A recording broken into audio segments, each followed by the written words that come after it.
Católicas por el Derecho a Decidir, con el apoyo del Fondo de Población de las Naciones Unidas, UNFPA, Diaconía y la Embajada de Suecia en Bolivia, desarrollaron el conversatorio y diálogo sobre Estado laico y derechos sexuales y reproductivos.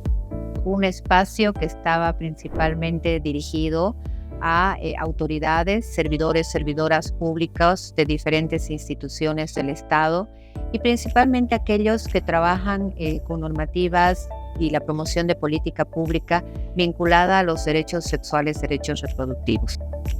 Este diálogo contó con la participación de representantes del Ministerio de Salud y Deportes, Ministerio de Educación, la Red Nacional de Promotoras Comunitarias, el Comité Pro Laicidad y Libertades Laicas. Que en la medida de que vayan aplicando ellos este concepto que parece abstracto, va a darnos la posibilidad de contar, digamos, con el ejercicio de los derechos, o sea, ofrecer a la población todas estas políticas que permitan de alguna manera ese ejercicio que estamos buscando con derechos sexuales, derechos reproductivos.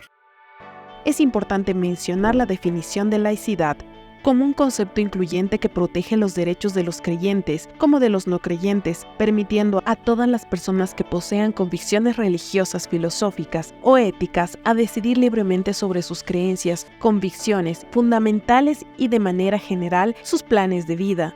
Por tanto, el objetivo definido para este conversatorio es el de dialogar sobre la laicidad y el principio del Estado laico y su importancia en nuestro Estado plurinacional, establecido en el artículo 4 de la Constitución Política del Estado. De igual manera, la relevancia para los sectores de salud y educación en el marco del ejercicio de los derechos sexuales y derechos reproductivos. Para el fortalecimiento del Estado laico necesitamos una administración pública donde todas las personas que se dediquen al servicio público tengan como clara cuáles son las delimitaciones, ¿no?, de su esfera íntima de creencias y que puedan privatizar sus creencias para no trasladarlas al ejercicio de la función pública, porque en la función pública ejercen la representación del Estado. En Bolivia tiene muchos obstáculos. Los obstáculos son institucionales, pero también son obstáculos que devienen de una visión muy personalista, por ejemplo, en la gestión pública, en el ámbito de la salud, en el ámbito de la educación. De nada sirve tener en la constitución política aquello si en la vida cotidiana y en el día a día de la gente no vemos que la laicidad está articulada a lo que yo tengo como beneficio y me da la laicidad, que es el derecho a decidir y el derecho a ejercer mis derechos humanos con plenitud. El evento contó con la participación y ponencia magistral del especialista internacional en laicidad, Dr. Felipe Gaitán, quien actualmente es investigador de la Facultad de Humanidades y Ciencias Sociales de la Universidad La Salle y profesor del Centro de Estudios Sociológicos de la Facultad de Ciencias Políticas y Sociales, UNAM, en México.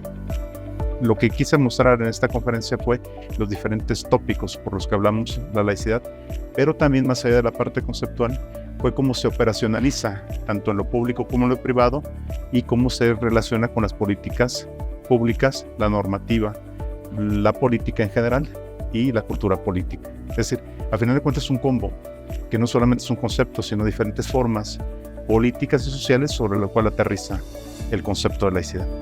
El conversatorio permitió el planteamiento de retos y avances entre las instituciones involucradas. Y en este campo, como siempre decimos nosotros, se necesita un poco de laicidad, si se podría decir así el término, porque si hay esa desvinculación entre el Estado y la religión, de alguna manera va a permitir que podamos defender los derechos humanos de las personas, y como UNFPA ese es nuestro principal motivo, ¿no? Apoyar a todo este proceso que tenga que ver con el ejercicio de los derechos sexuales y reproductivos. Yo creo concretamente que en temas de política pública se puede hacer lo que se hace. Lo primero es difundir, asumir la laicidad, ¿verdad? Asumir que yo soy un servidor o una servidora pública, que lo que hago es deberme a la gente. Y si hay una diversidad de creencias, una diversidad de género, una diversidad de opciones sexuales, yo no puedo ir poniendo trabas, ¿verdad? Y en acciones.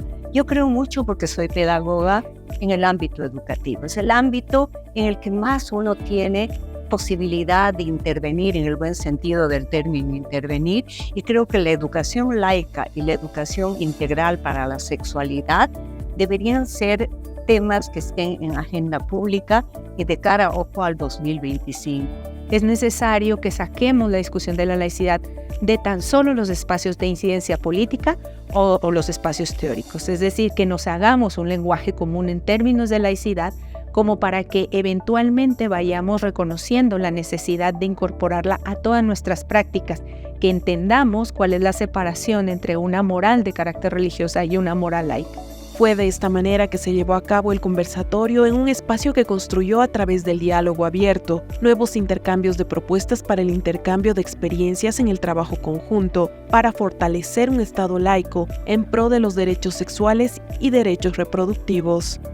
Yo quisiera dejar un mensaje muy claro, que el tema de la laicidad es necesario seguirlo discutiendo y seguirlo profundizando, pero esto no se va a lograr sin las organizaciones civiles. Es decir, este es un punto central por el cual ellas son el punto intermedio entre el Estado como funcionarios con los ciudadanos.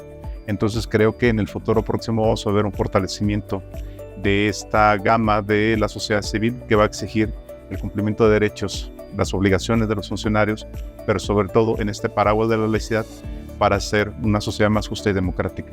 Creo que Bolivia va por ese camino. Creo que este es el principio de grandes desafíos, ¿no? Primero es democratizar qué es la laicidad para todo el mundo, ¿no? Desde una mirada de derechos y obligaciones ciudadanas. Se trata realmente de, así como hemos aprendido a trabajar desde el enfoque de género, comprender la importancia de mirar los derechos humanos desde los lentes de la laicidad.